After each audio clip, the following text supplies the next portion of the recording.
Yo, my BS gang, I am back with another RBT related video.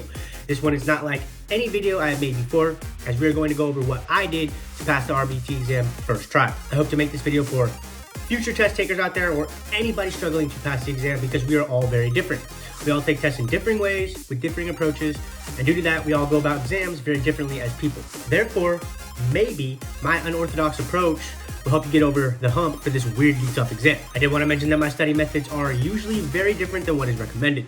However, with that said, let's jump into today's video. I am Troy, everyone. I'm an international behavior therapist and organizational behavior management specialist. You can find me posting videos right here at this YouTube channel every Wednesday and Friday, and you can also find me posting YouTube shorts daily. Now, with that said, if you yourself have recently started a YouTube channel or you run a YouTube channel, remember that I have affiliate code TROY. It gives you a discount on an analytic research tool that is sure to boost your performance. In fact, if you use code TROY and get the research tool and you download it as a Chrome extension, doing this makes running a business over YouTube so much easier. I highly recommend you check it out if you run a YouTube channel at all. Remember, everyone, that is code TROY. Now remember, everybody, the only thing standing between you and your goal is the BS story you keep telling yourself as to why you can't achieve it.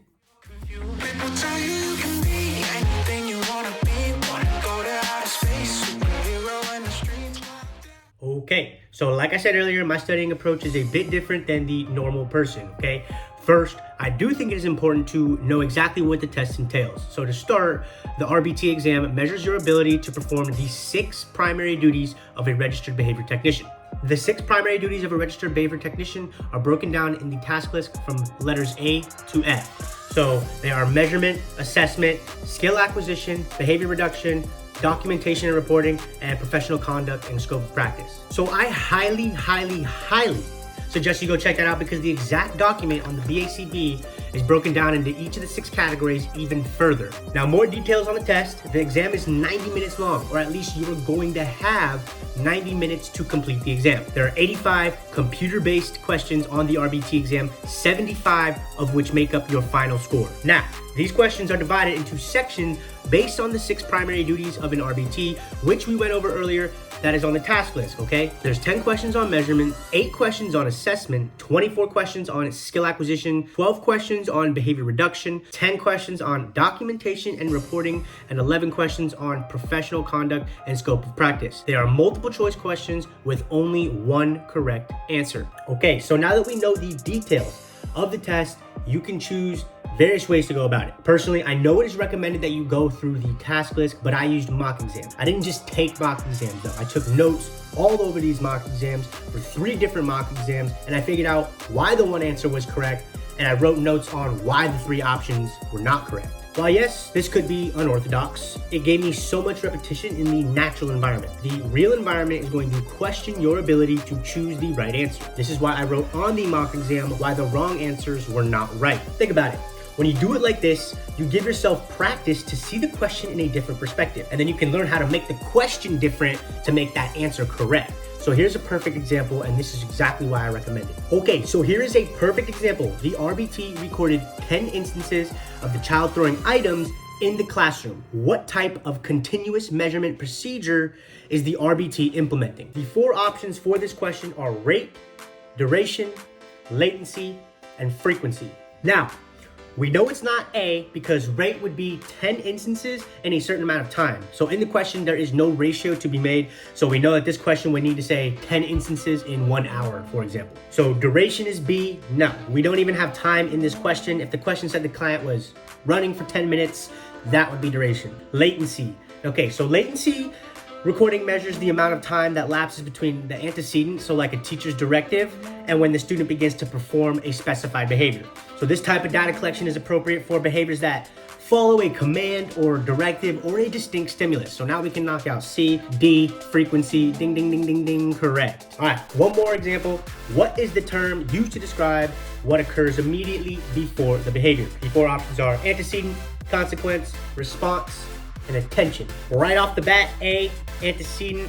This is the term that we use to describe what occurs immediately before the behavior, so that is correct. But now let's do this question backwards than the other question and figure out why the other 3 are wrong. So B was consequence. So this is immediately after the behavior. So the only way this question could be right is if the question was changed to after the behavior. response. This one's tricky because response is a behavior. Remember that. Understanding that behavior is anything that an organism does for all these questions. The question is asking about before the behavior, so before the response. Now last is attention. You know this is not a part of the 3-term contingency and is the odd option out here. But I do suggest you go the extra mile to write that this is actually a function of behavior in your notes. Okay, so you get the point. I did this for 3 different exams to generalize my knowledge across 3 different practice exams. I would recommend that you practice taking the test in real time.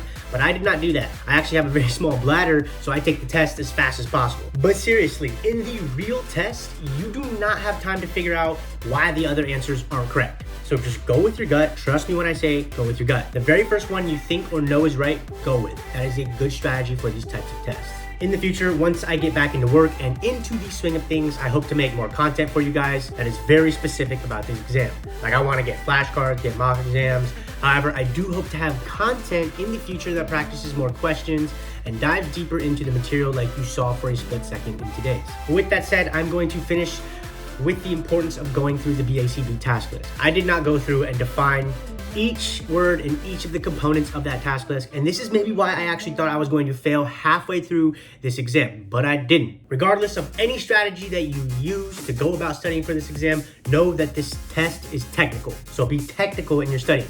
It is a lot of definitions and practice of those definitions. Basically, it is very straightforward on definitions and outcomes. So if you go through the task list and combine it with the mock exam strategy that I did, I can almost guarantee that you won't be too surprised during this exam. Every exam has its surprises. Like I told you guys earlier in this video, I thought I was dead halfway through, but just stay focused, do your best, and remember that a test is time to show people what you know. So get in there and show the BACB what you know.